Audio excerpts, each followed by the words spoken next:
কিনা?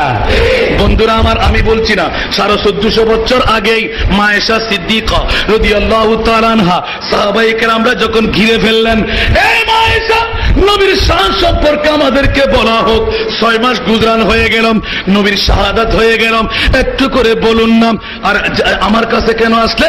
বলে যে আপনার বুকের মধ্যে নবুয়তের সের মোবারক রেখে মা আমার নবী শাহাদাতের চ্যাম্পিয়ন করলেন, তাই বলে তো অন্য স্ত্রীর চাইতে আপনাকে বেশি ভালোবাসে। ভেদ করে কেঁদে দিলেন মা আয়েশা। এই কোন ধরনের কথা বললে? এটা তোমরা আগে উদ্ধার করো, 11 জন বিবির কাছে জিজ্ঞাসা করো। সব স্ত্রী আমার নবীর ব্যাপারে যখন জিজ্ঞাসা করা হবে, এলান দিয়ে দেবে, সবার চাইতে এক একজন স্ত্রী বলবে মা আয়েশা যেমনি ভাবে, উম্মে সালমা তেমনি ভাবে, খদিজাতুল কুবরা তেমনি ভাবে, আমার চাইতে নবী আর কাউকে বেশি ভালোবাসে না। সেই জন হলেন নবী। বলুন না সুবহানাল্লাহ। আর আমরা একজন বিবি ঠিক রাখতে পারি না, 11 জন বিবি আমার নবুয়তের রাসূলের ব্যাপারে কোনো আপিল করতে পারে নাই। সাহাসিত্তার মধ্যে কোনো হাদিস আছে? জোর দিয়ে বলেন না সুবহানাল্লাহ। লক্ষ লক্ষ হাদিসে পাকের মধ্যে কোন বিবির হাদিস আমার নবীর বিরুদ্ধে কোন ইশকাল রাখতে পারে নাই, কারণ সেইজন আমার নবী। জোর বলেন না সুবহানাল্লাহ। আর আজকে মেরাজ কেন? সুবহানাল্লাহ বলেন না। বন্ধুরা আমার, কথা বলতে বলতে ইয়া রাসূলুল্লাহ আপনি কার পাগল একটু শুনতে মন চাই। জোর বলেন না সুবহানাল্লাহ।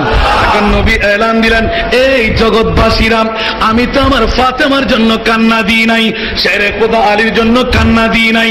ওরে জগৎবাসীরা, চোখের পানি দিয়ে বেমাসাগর বানিয়ে দিলাম একমাত্র উম্মতের তরে কান্নাই।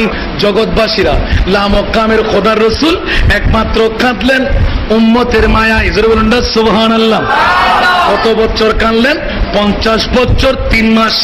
সুবহানাল্লাহ বলেন। কয় বছর বললাম? 50 বছর 3 মাস। কেন বললাম এখন বুঝতে পারবেন। আল্লাহ কবুল করুক, আমিন। 50 বছর 3 মাস এক নাগারে কান্না দিলেন। কোথায় কোথায়? প্রথম কান্না শুরু করলেন হেরা গুহার মধ্যে। সুবহানাল্লাহ বলেন না।